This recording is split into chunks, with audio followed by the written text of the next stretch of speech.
최고위원회의를 개최하겠습니다. 오늘 제18차 최고위원회의는 매주 수요일 개최하기로 한 정책 최고위원회의가 되겠습니다. 안철수 대표님께서 개회 선언을 해주시겠습니다. 제18차 최고위원회의 시작합니다. 오늘은 이용호 정책위 의장의 문재인 정부 최저임금 정책의 문제점과 국민의당 대안을 주제로 정책 발표를 먼저 듣겠습니다. 먼저 이용호 정책위 의장님의 발표가 있겠습니다. 오늘부터 매주 수요일날 문재인 정부가 방향은 맞지만 과속을 하거나 혹은 충분한 사전 절차를 거치지 않거나 혹은 재원대책이 없거나 이런 것들, 그래서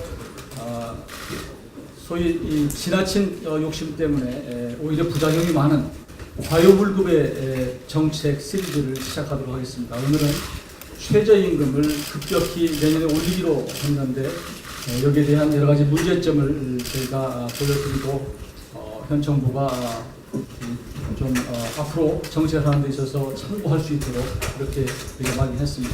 그러면 화면을 보시겠습니다.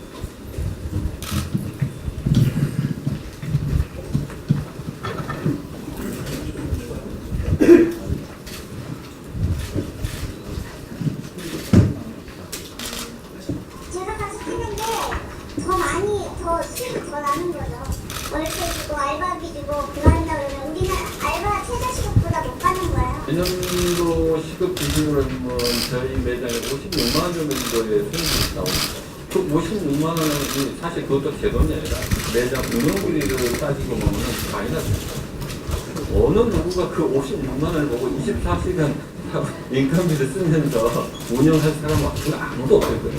근무자의 근무 시간을 줄이고 아니면 근무자 자체를 줄여버리는, 그리고 어떻게든 이제 버티는 이 정도가 우선 생각이 들고, 한 13시간, 14시간씩 근무할 생각을 가지고 있고요. 현매출이 유지가 된다 그러면 인건비를 절반으로 줄 수밖에 없습니다. 내년 되기 전에 올해 안에 가게를 정리하고 가족끼리 할 수 있는 일이라든지 나 혼자 할 수 있는 일이라든지 행복 올라서 인건비를 받는 데는 세트주에서 장악하고 있습니다. 한끼 때문에 행복을 하고 1시간 정도 나가서 가족들이 밥을 먹을 수 있는 그런 시간을 줘야 되잖아요. 그럼 어떻게 찾아갈지 모르겠어요. 자영업자들 일부이라는 것을 좀 줬으면 좋겠어요. 자영업자들 죄송하잖아요. 실제 한 포털 사이트가 최저임금 인상 결정 이후 전국의 고용주를 상대로 설문조사한 결과 80%가 직원을 줄이겠다고 답했습니다. 너무 급격히 오르면 일자리가 오히려 줄어들 수도 있죠. 그렇습니다. 영세 중소상공인도 어려우시죠. 최저임금을 올리는 그런 것은 필요하다고 보고요. 다만 그 속도라든지 그 정도에 대해서는 상황을 보면서 좀 고려해야 될 사항이 아닙니다. 너무 급격하게 최저임금 인상을 하다 보니까 안타깝게도 을벌의 싸움, 을과 병의 싸움을 지켜보고 있는 이런 형국이 됐습니다. 제가 추측하기로는요, 올해 16.4% 인상이면 그 다음은 그만한 인상률이 계속되기는 어렵지 않겠는가 하고 추측을 합니다. 네, 올해 7월 16일 문재인 정부는 내년도 최저임금을 올해 대비 1,060원, 16.4% 인상하는 것으로 발표했습니다. 그리고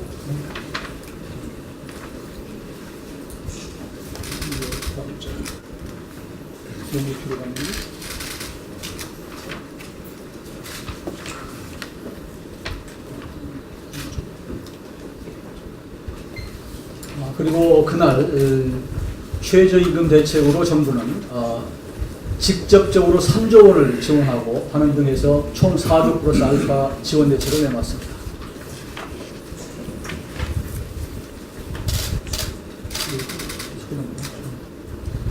그런데 문제는 그 이후에 정부 측 인사들이 최저임금 1만 원 약속을 훼손하는 발언을 계속하고 있습니다. 조금 전에 화면에서 보였지만 여러 김동연 부총리도 그렇고요. 이낙연 총리도 역시 속도 조절을 내겠습니다. 문재인 대통령도 7월 19일 사당 대표 청와대회동 때 최저임금 인상 1년 해보고 속도를 조절하겠다 이렇게 얘기를 했습니다. 최저임금의 역설, 최저임금의 부작용을 설명하도록 하겠습니다. 먼저 우리나라의 자영업자의 비율을 보면, 밑에 빨간을 보면 우리는 25.9%입니다. 2015년 기준입니다. 그리고 자영업자 숫자는 2016년에 557만 명입니다. 반면에 일본 같은 경우는 11.1%, 독일은 10.8%, 그리고 디폴트 이 국가 부도 사태가 났었던 그리스 같은 경우는 35.2%입니다. 그래서 높은 자영업자 비율은 최저임금 인상에 급격한 최저임금 인상이 됐을 경우에 큰 여파, 후유증이 있을 수 있다는 것을 보여주는 것입니다.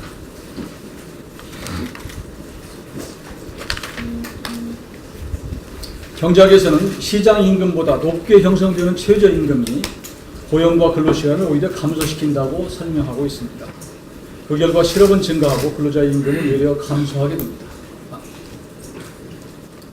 월소득 450유로 미만의 미니잡 근로자 보호를 위해 독일은 2015년부터 8.5유로의 최저임금제를 도입했습니다. 독일은 최저임금제 도입 이후에 미니잡 일자리가 18만 7,152개가 감소한 것으로 보고가 되었습니다.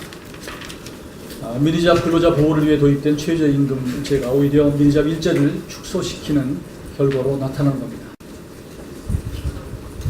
미국의 예입니다. 시애틀입니다.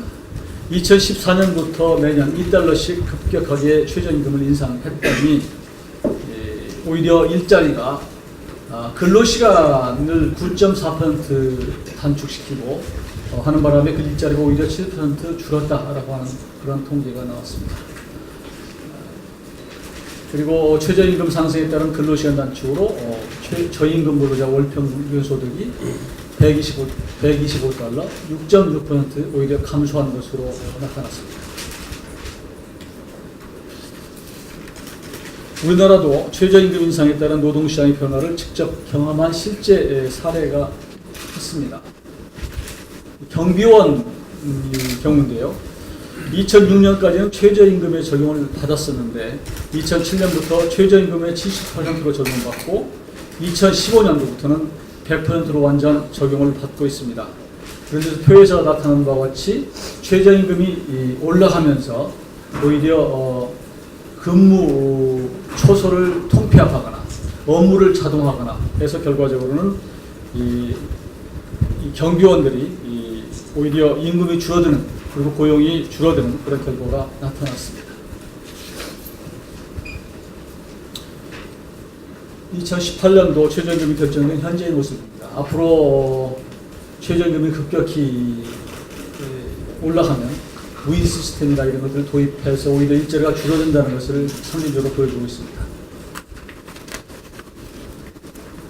역시 최저임금의 역설, 인건비 꼼수가 등장합니다. 학교 급식실 조리원 같은 경우에도 지금은 243시간을 유지해서 182만 9,700원 정도를 받고 있는데 것으로 정부는 209시간으로 시간을 변경해서 오히려 157만 3,770원으로 월급이 떨어질 것이다 이렇게 예상이 되고 있습니다.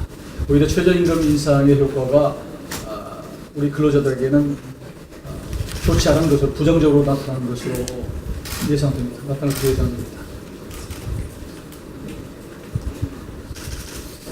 이것은 A사라고 하는 어떤 그 회사의 실제 생산직 신입근로자의 임금 구성 현황인데요. 최저임금의 실제로는 401만 원을 받고 있는데 최저임금에 해당하는 것은 앞에 기본급과 최저임금 수당에서 138만 원 정도입니다. 이렇게 되면 연봉이 4,800만 원인데도 불구하고 내년의 경우에 오히려 이 근로자에게 기업은 회사는 27만 원 정도를 인상해줘야 되는 그런 역설이 나타납니다. 오히려 그래서 400만 원짜리 월급자는 오히려 더 월급이 늘어나는, 그래서 오히려 양극화가 심화된다, 그런 주장도 제기되고 있습니다. 공무원 급여에도 여파가 있습니다. 지금 9급 1, 2 호봉 같은 경우에는 오히려 지금 최저임금 대비 최저임금의 아래쪽입니다. 그래서 올해부터는, 내년부터는 오히려 최저임금을 9급 1, 2 호봉을 올려야 되는 그런 상황이고요. 9급 1, 호봉의 경우에는 최소 약 월에 18만 원 정도 인상이 됩니다. 그리고 그러다 보면 도미노적으로 급여 인상이 될 수밖에 없다, 이렇게 보고요. 문재인 정부가 17만 4천 명을 증원할 경우에 도대체 앞으로 이런 대책을 어떻게 세울 것인가 하는 부분이 의문입니다. 최저임금 인상에 대한 대책으로 문재인 정부는 세계적으로 유례없는 3조 원 임금 지원 정책을 내놨습니다. 대책 발표 시에 최저임금 인상으로 소상공인과 중소 영세 기업의 어려움이 가중될 것이다, 이런 문구까지 친절하게 지금 써놓고 있습니다.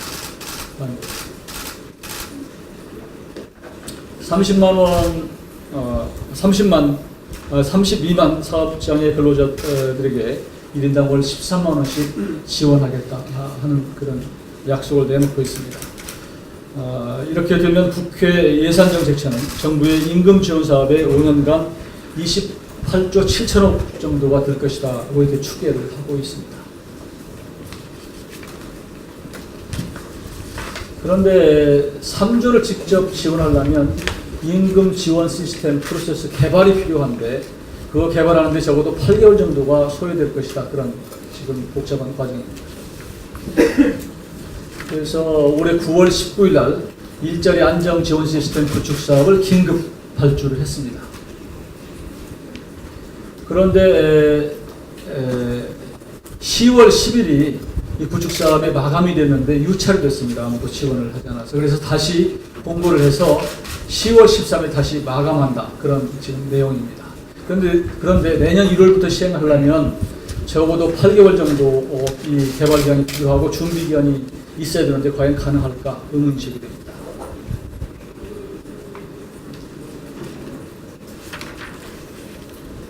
그래서 그리고 이 개발하는 시스템 개발하는데 91억 원이 투입되는데 이게 적은 돈이 아니지 않습니까? 그렇죠.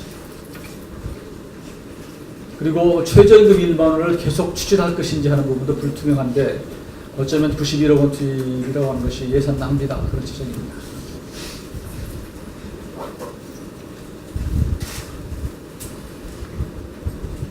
그리고 최저임금을 이렇게 급격히 올리면서도 동시에 1년 미만 근로자에게는 내년부터 퇴직급여를 보장한다라고 지금 정부는 내놓고 있습니다. 그런데 아시는 바와 같이 이 1년 미만 근로자 퇴직금을 지급할 경우에 거의 해당하는 것이 대부분 PC방이나 편의점 등 지금 기간제가 6개월, 여기 표에서 보시는 바와 같이 6개월 미만 기간제가 37%가 37%, 그리고 6개월에서 1년 미만 13.4%인데 51%가 도합해서 기간제 근로자 중 근속 기간이 1년 미만이 51%인데요. 여기가 PC방이나 편의점 등 이런 데가 적용이 된다는 것입니다. 그래서 이중으로 지급이 된다는 뜻인데요. 과연 임금 지원을 13만 원 받고 더 큰 퇴직금을 부담하게 생겼다, 그런 지적입니다. 해외에서도 의아하게 보고 있습니다. 시애틀이나 엘버타 같은 부유한 도시나 지역이 아닌 하나의 국가가 최저임금의 인상에 적극적인 것은 드문이다, 이렇게 이코노미스트들은 지적하고 있습니다. 특히 수출에 의존하는 국가로서는 더욱 그렇다.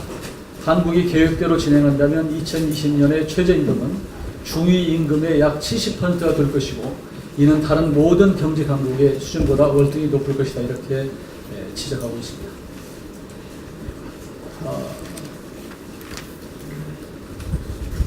다음 이코노미스트. 그리고 여기 역시 이코노미스트에서는 이 프로미싱 문이라고 지금 은유적으로 지적했는데요. 이 최저임금 인상이라고 하는 것이 프로미싱 문이라고 하는 것은 달을 따준다는 약속이라고 합니다. 영어로 지킬 수 없는 약속이다 그런 뜻입니다. 네.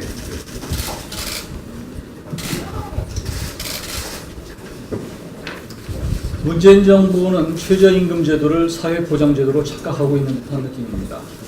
최저임금의 본질은 임금입니다. 최저임금은 국가가 주체가 되어 조세나 사회보험료를 통해 시행하는 사회보장제도가 아닙니다. 임금은 근로의 대가이고 기업이 지급 주체이며 기업의 지불 능력을 전제로 합니다. 임금의 본질에서 벗어나는 부분은 사회보장제도를 통해 국가가 보완해 나가야 합니다. 국가의 책임을 기업에 전가하는 것은 옳지 않습니다. 대안을 제시하겠습니다. 먼저 최저임금위원회의 독립성과 심의 기능을 강화하여 법에 정해진 기준에 따라서 최저임금이 결정될 수 있도록 하겠습니다. 또한 공익위원회 선출 방법을 변경하여 기울어진 운동장이 된 최저임금위원회의 편향성을 바로 잡겠습니다. 그리고 최저임금 미지급으로 인해 피해를 보는 근로자에 대해서는 국가가 먼저 지급하고 후에 기업에게 돌려받아 근로자의 피해가 최소화될 수 있도록 하겠습니다. 그리고 최저임금의 산입 범위를 합리적으로 조정하고 업종별, 지역별 최저임금 구분 적용 방안을 적극 검토하겠습니다. 이와 아울러 근로장려세제의 확대 등으로 최저임금제를 보완하여 저임금 근로자의 고단한 삶을 조금이나마 편안하게 해드리겠습니다. 최저임금의 가장 좋은 대책은 대책이 필요 없는 최저임금 인상이라고 생각합니다.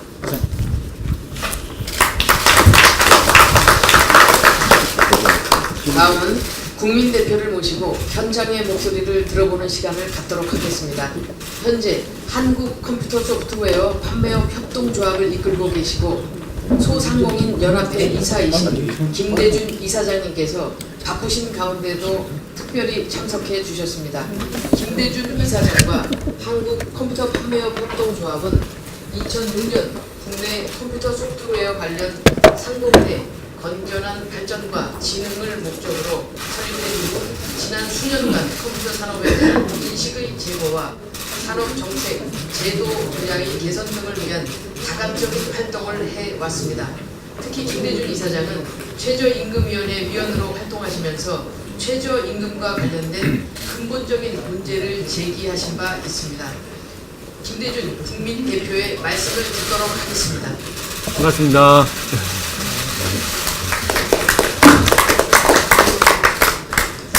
오늘 이렇게 최저임금과 관련된 소상공인의 애로사항을 말씀할 수 있는 기회를 주셔서 대단히 감사합니다. 이번 2018년도 최저임금의 급격한 인상으로 인해서 소상공인들은 사실 많은 어려움에 처하고 있는 것이 사실입니다. 금방 PPT 자료에서도 보셨던 것처럼 지금 소상공인들의 현실은 최저임금보다도 수익이 적게 받는 소상공인들이 한 25%에 달하고 있거든요.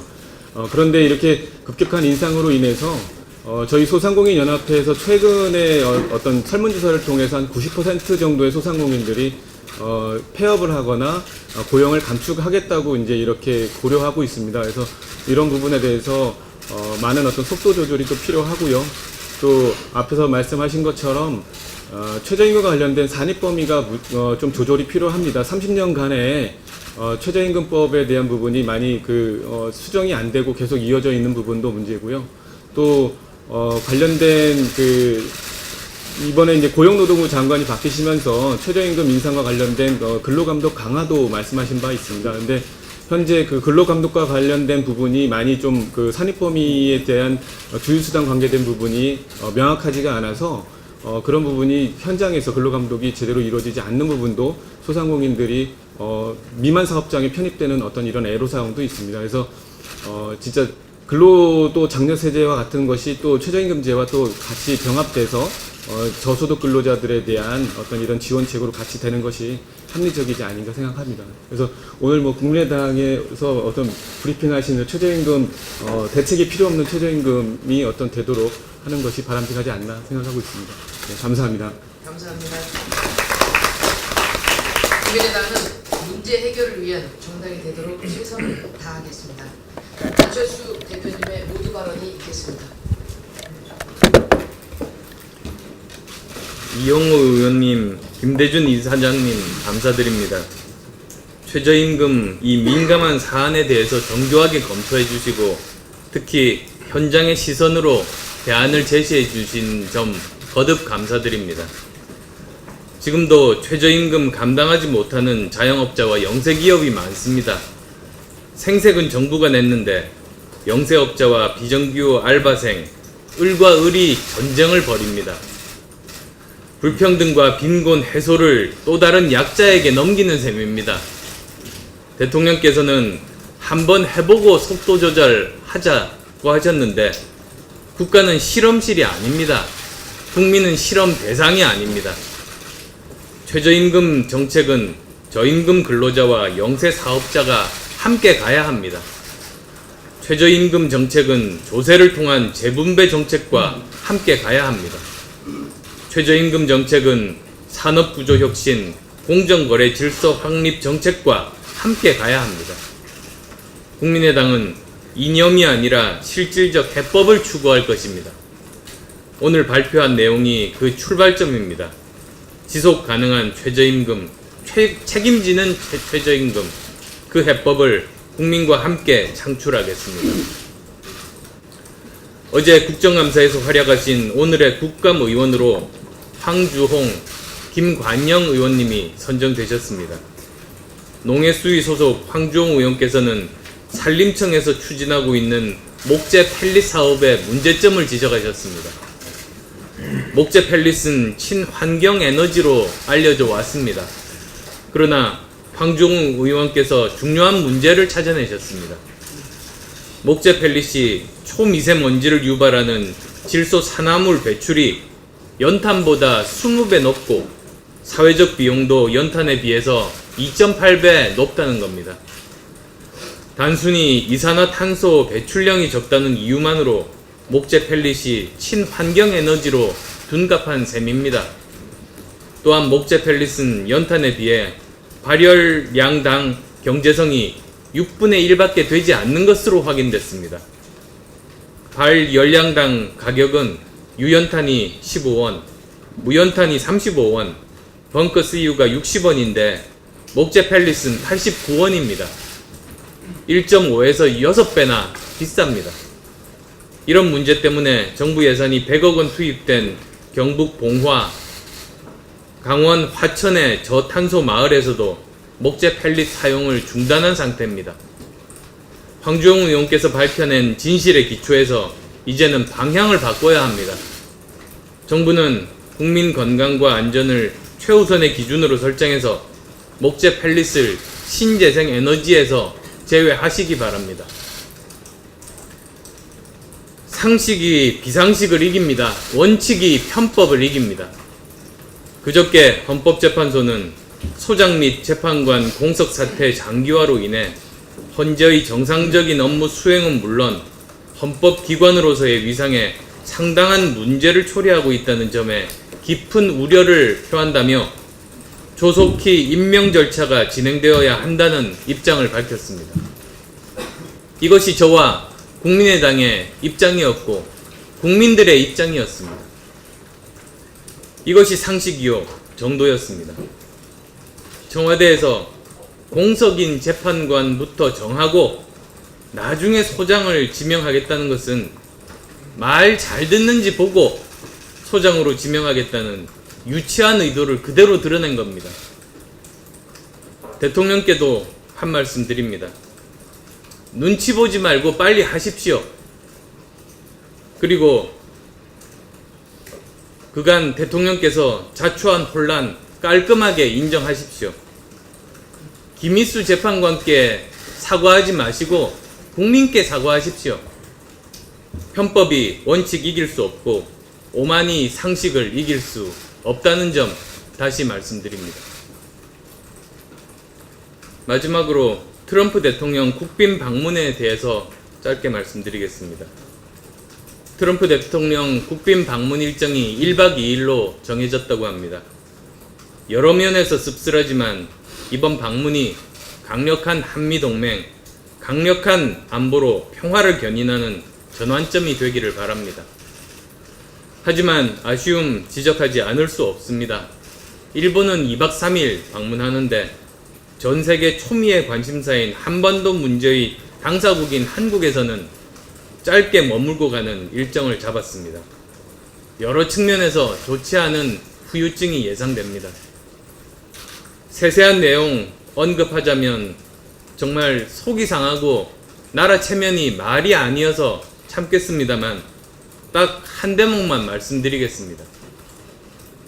1박 2일 국빈 방문이 품격 있는 나라에서 있는 일입니까? 국빈 방문에 대해서는 거론하지 않기를 바랍니다. 게다가 청와대는 트럼프 대통령이 국회 연설에서 한미동맹 강화, 북핵 대응, 동북아 정책 비전을 얘기할 것이라고 했는데 백악관은 최대의 대북 압박을 이야기하고 있습니다. 엇박자가 나고 있습니다. 바로 3주 후면 서울에서 펼쳐질 일입니다.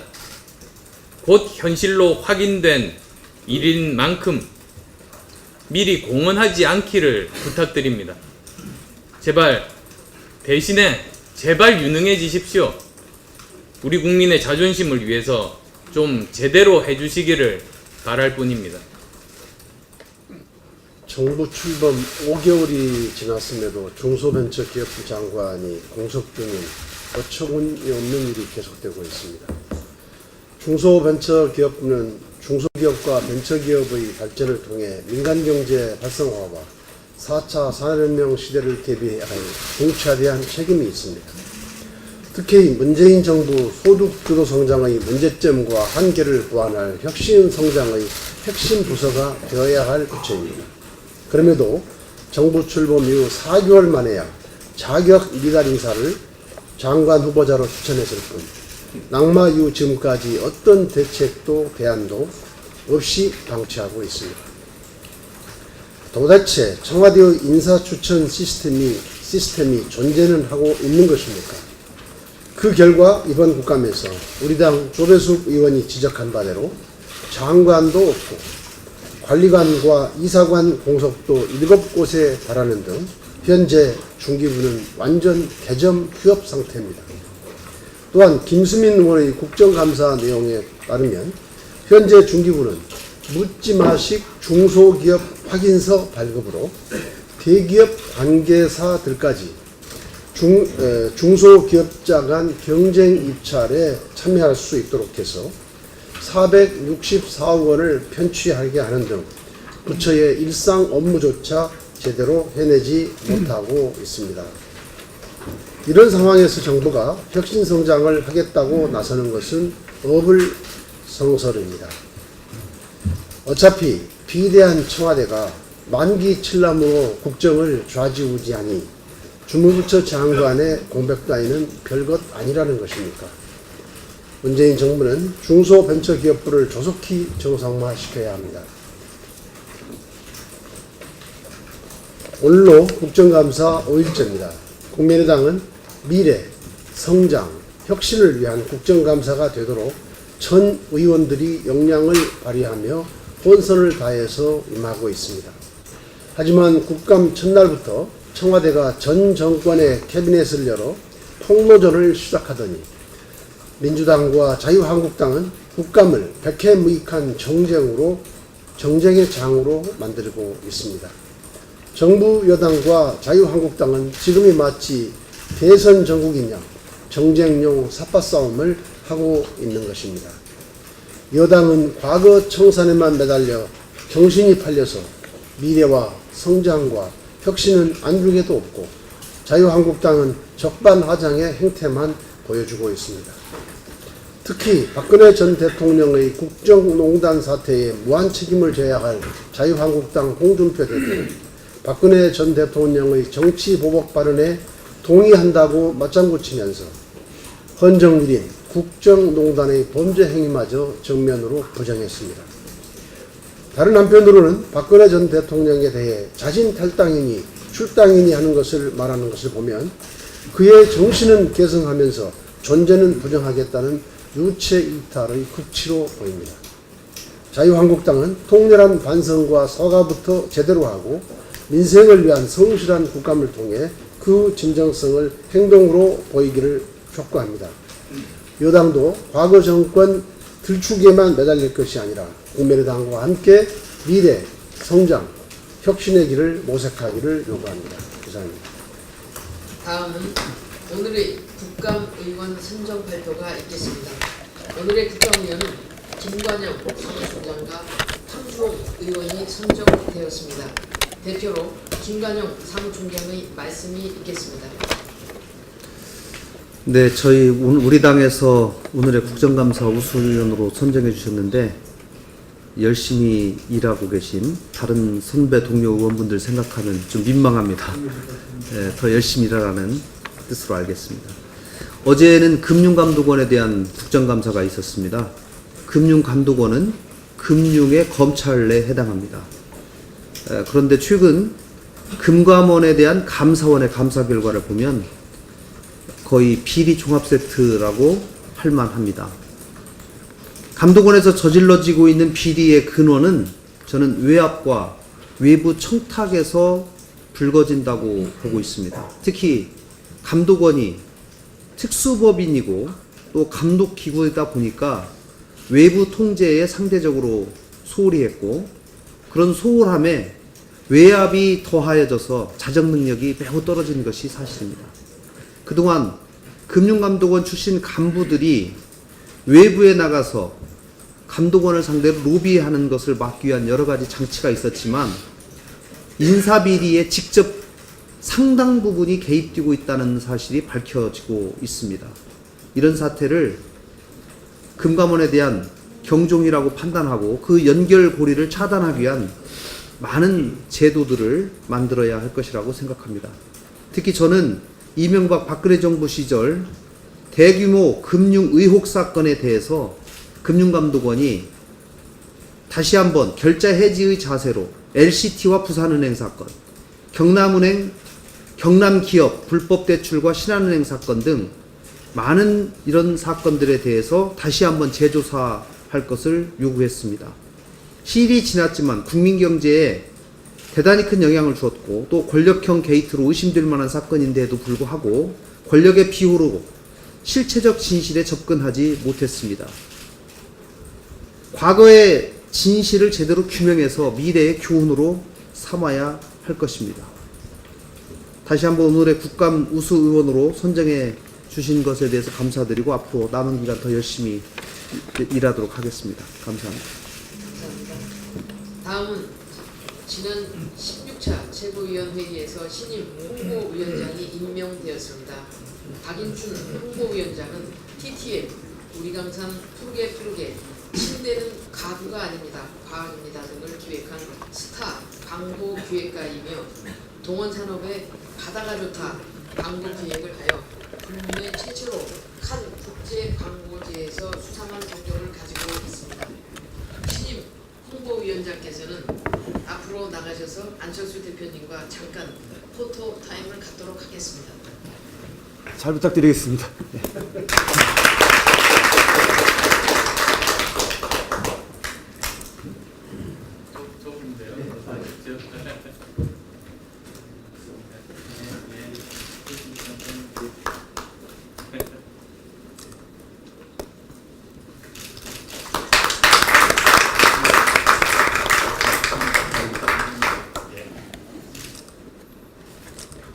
박인춘 신임 홍보위원장의 인사 말씀을 듣도록 하겠습니다. 아니 뭐 길게 드릴 말씀은 없고요. 열심히 해서 지금 당이 조금 어려운 것 같습니다만 잘 되기를 위해서 하여튼 둥글쇄신하겠습니다. 열심히 하겠습니다. 그리고 여러분들 많이 도와주십시오. 예, 감사합니다. 장진영 최고위원의 모두 발언이 있겠습니다. 지난주 청와대 박수현 대변인은 현재 재판관들이 김희수 소장 권한 대행을 계속하는 데 동의했다. 이렇게 하면서 김희수 소장 권한 대행 체제를 유지하겠다. 이렇게 발표한 바 있습니다. 이에 대해서 저는 청와대가 헌법재판관들의 의사를 왜곡하고 거짓말을 하고 있다. 이렇게 단언을 했습니다. 그리고 헌법재판소에 대해서 사실 확인을 촉구한 바 있습니다. 헌법과 법률을 수호할 책무를 진 헌법재판관들이 대통령이 인사권을 방기하면서 국회가 부결시킨 권한대행을 계속 유지해도 좋다고 했을 가능성이 전혀 없었습니다. 그것은 법률가라면 누구나 쉽게 예상할 수 있는 내용입니다. 청와대 대변인뿐만 아니라 문재인 대통령까지 나서서 헌법재판관들이 김희수 권한대행 체제 유지에 동의했다면서 재판관들의 의사를 계속 왜곡했고, 대통령 말씀을 고지고대로 믿은 네티즌들은 힘내세요 김희수 운동을 벌여나가기도 했습니다. 그런데 김희수 소장 권한대행을 포함한 8명의 헌재재판관 전원이 대통령과 청와대를 정면으로 반박했습니다. 헌재 소장을 빨리 임명하라는 겁니다. 헌재 소장 권한대행 체제 유지는 잘못된 것이다. 이렇게 말하고 있는 것입니다. 그런데도 청와대는 헌법재판관들과 뜻이 다르지 않다. 이렇게 강변을 하고 있습니다. 꼼수를 꼼수로 덮을 수는 없습니다. 청와대는 헌법재판관 전원 일치에 헌재 소장 임명 요구에 아무런 단서가 없다는 점을 유의하기 바랍니다. 헌재 소장 임기에 관한 법률 개정은 헌재 소장 공백 상태 방치의 이유가 될 수 없다. 헌재 재판관들 전원 일치의 의견입니다. 청와대가 헌재 재판관들의 강력한 경고를 받아들여 즉시 헌재 소장 임명 절차에 착수하기 바랍니다. 아파트 후분양제 관련해서 간단하게 말씀드리겠습니다. 우리 당 국토교통위 소속 의원들이 아파트 후분양제를 강하게 추진하고 있고, 정부가 공공기관 공사부터 추진하겠다 이렇게 수용을 했습니다. 건설사들과 보수 정권의 집요한 방해가 예상된다 이렇게 예상을 했는데, 역시나 자유한국당이 후분양제를 채택할 경우 아파트 공급이 22% 감소할 것이다 이렇게 주장을 하고 나섰습니다. 구체적인 근거는 제시하지 않고 막연한 추정만 있을 뿐입니다. 왜 22.248% 이렇게 감소 예상된다 이렇게 말하지 22%라고만 얘기했을까요? 아니면 말고식의 방해 공작이 계속될 것으로 예상됩니다.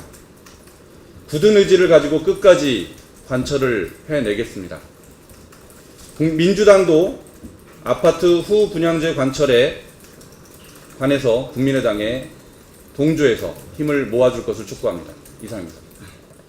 연일 국정감사에서 두각을 나타내고 있는 우리 당 의원님들의 열정에 깊은 감사를 드립니다.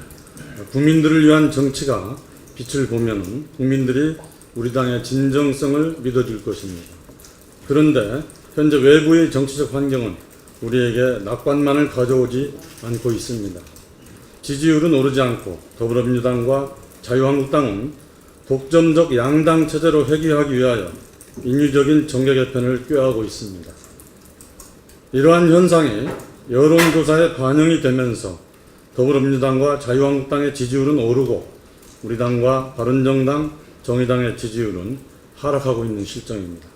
문재인 정부는 국회 의결을 부정하고 김희수 헌법재판소 소장 대행 체제를 고집하여 삼권 분립의 민주적 제도에 위협을 가하고 있습니다. 또한 자유한국당은 처절한 반성은 뒤로 하고 오직 자신들의 권력 유지만을 위하여 보수 통합이라는 미명하에 바른정당을 분열시키고 있습니다. 이런 위협적인 여건 속에서 우리 당이 냉철하게 대처하지 않아 만일 독점적 양당 체제로 회귀하는 현상을 낳게 된다면 어쩌면 우리는 역사적으로도 큰 죄인이 될 것입니다.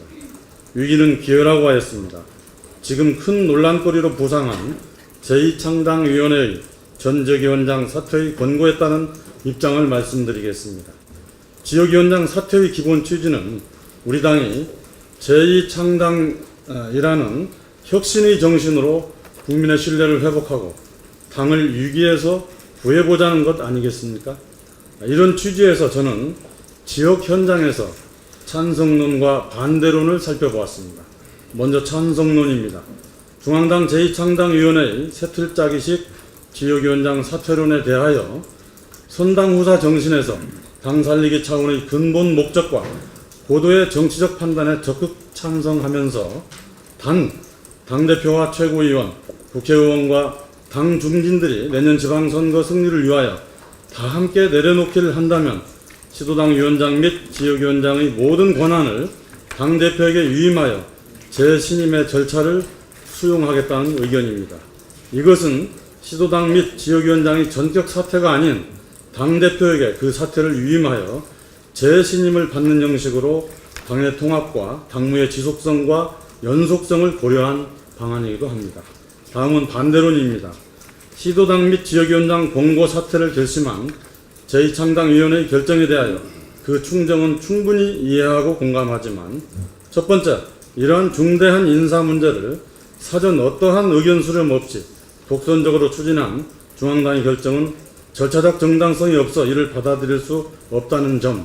두 번째, 시기적으로 2018년 지방선거가 7개월 남은 시점에서 그 일정에 무리가 있어서 합리적이지 못하다는 점.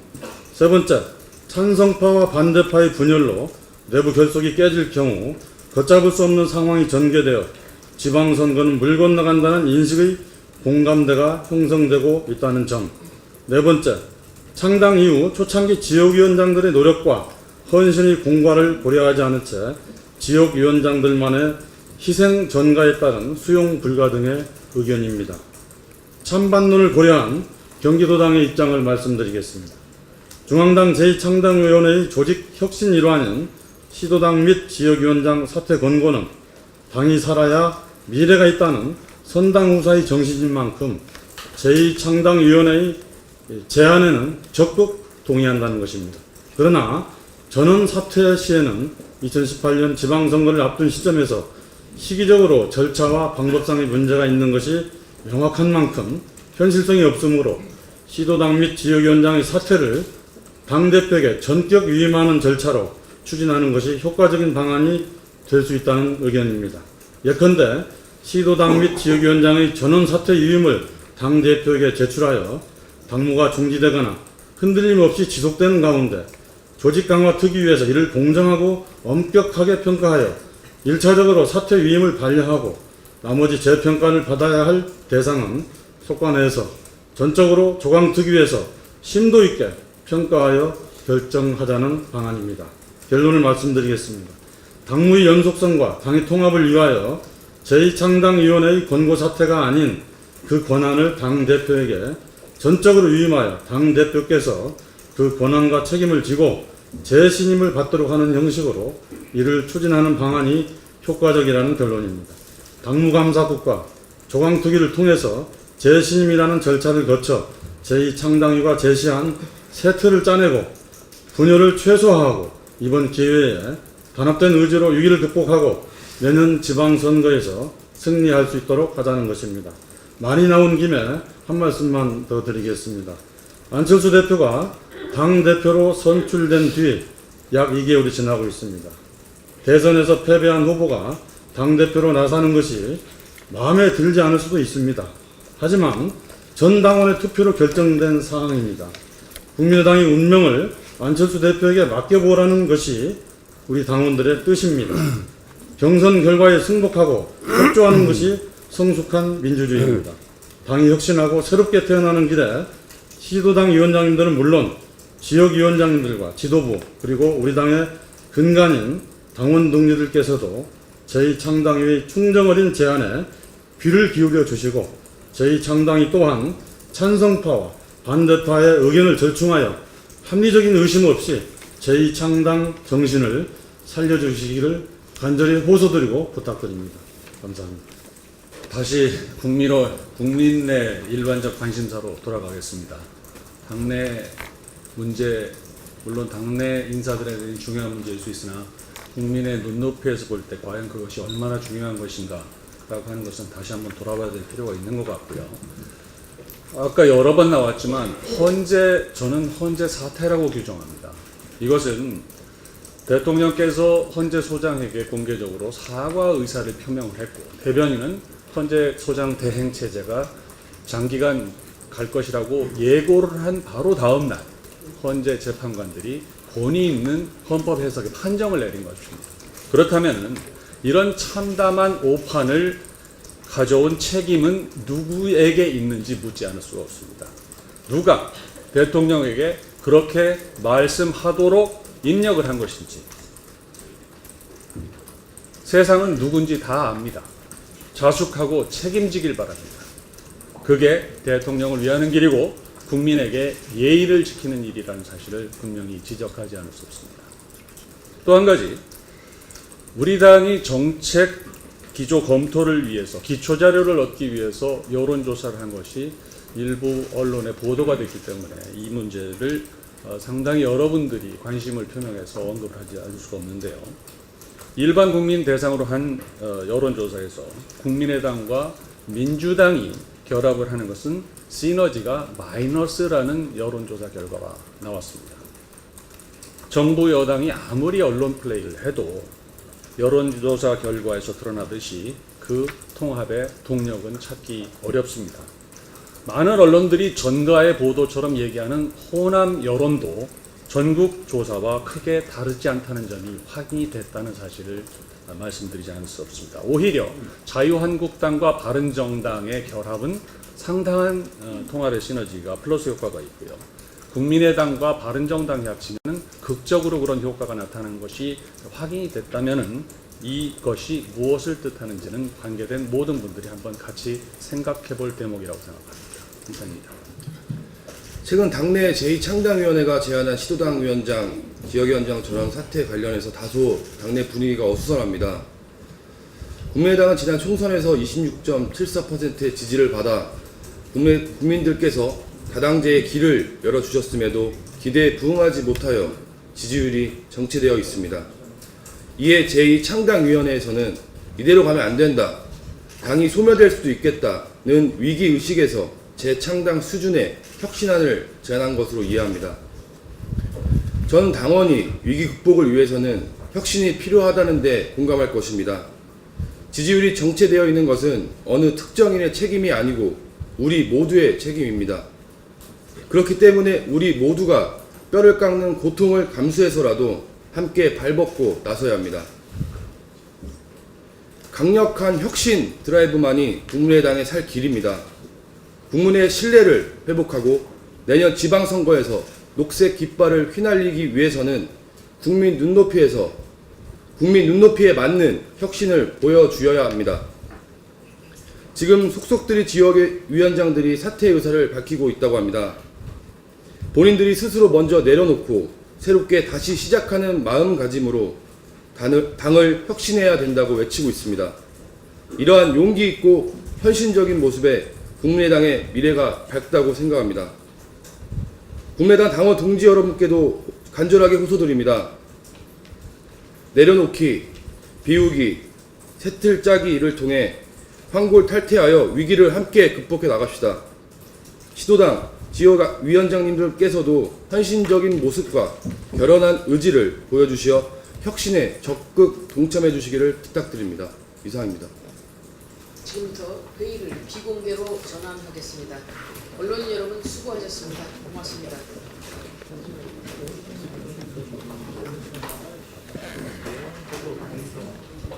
이제부터 안철수 당대표의 진행 회의를 속기하겠습니다.